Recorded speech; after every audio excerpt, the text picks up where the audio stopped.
Greetings, Wildcats. I'm Dean Harris. Dean Schlang. And Dean Gilbert and Miss Tormey are not currently with us at the moment, but they're also part of the administrative deans here on campus. So we're going to go over our rights and responsibilities.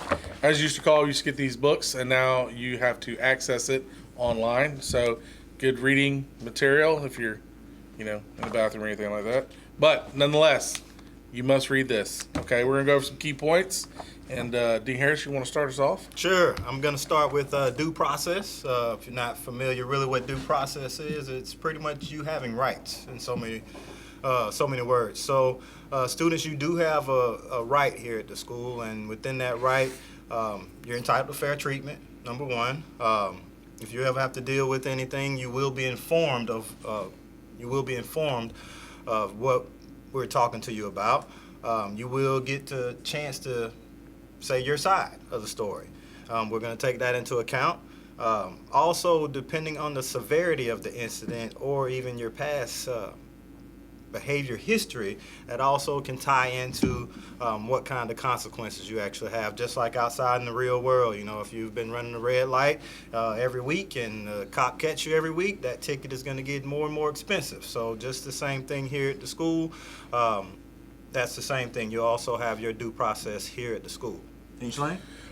When we're dealing with due process, or you're dealing with us, you are not entitled to legal counsel unless your suspension is going to exceed 10 days.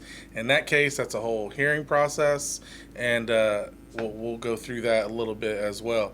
But as far as legal counsel, you're not entitled to cross-examine witnesses or to call witnesses or anything like that, okay? So that's legal counsel. Dean Harris? Next one is search and seizure. All right, you like to say this is mine, but whenever you step on a public school campus, you do kind of give up some of those rights, and search and seizure is one of those rights. Lockers, we don't necessarily have lockers today, but if you were to have a locker that is subject to search and seizure, we don't need a warrant. All right, we don't have to go call a judge and get a warrant. All right, you being on this public school campus allows staff to be able to search your belongings. That is also your backpack. That is also, ladies, your purse. Just within the nature of dealing with a female, that's why we also have two female deans, me and Dean Schlang. We try not to go through your purse. If we can, we're going to have that female there. If we got to call another administrator, whether it be Miss Gordon, Miss Forney, whether it be another teacher, myself or Dean Schlang, we're not going to go through your purse. We're going to get a female to actually do that. Also, your vehicles. All right, your vehicles are on the campus. So if you give us any kind of reason to search you, that means if you are driving on campus, your vehicle will be searched as well. All right, so you can not be in trouble for what we got you for in the school, but now we go search your car and you have some things you shouldn't have in your car, and now we got a problem. All right, so there is no such thing as a legal search and seizure on this campus. All right, we don't need a warrant. Okay. Let's talk about expulsions. Now, expulsions are a pretty serious deal. If you, for whatever reason, commit some type of felony outside of campus, or you bring like a weapon on campus, you can be expelled from school, okay? And when we talk about expulsion, all right, there's no services rendered to you, and that could be up to 2 years removed from public school systems. So just make sure you don't bring anything to school that you're not supposed to have, and if there's any question in your mind whether you can bring it to school or not, just don't bring it. Next topic we're looking at is what we call our matrix, behavior matrix. All right, this is accessible to you through your R&R Handbook, which is accessible online, and you can actually find it on the school district's website at the Office of Student Engagement site. There's a link right there. You can go directly to it. So our matrix, what it is pretty much whatever incident that you have, there's going to be a consequence for that incident. So, for example, your first tardy or second tardy, there's a certain consequence for that. But your 10th tardy, there's a completely different consequence for that, and you can see that in those guidelines. So just like I was saying earlier with a red light, if you run a red light the first time, a cop probably isn't going to give you a $1,000 ticket.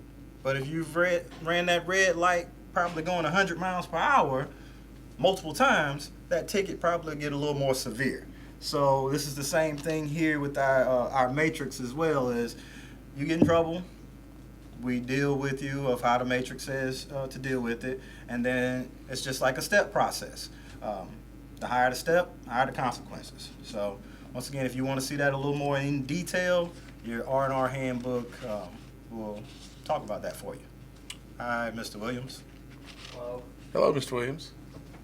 Let's talk about electronics on campus. Number one, we are not responsible for your electronics when you bring them on campus.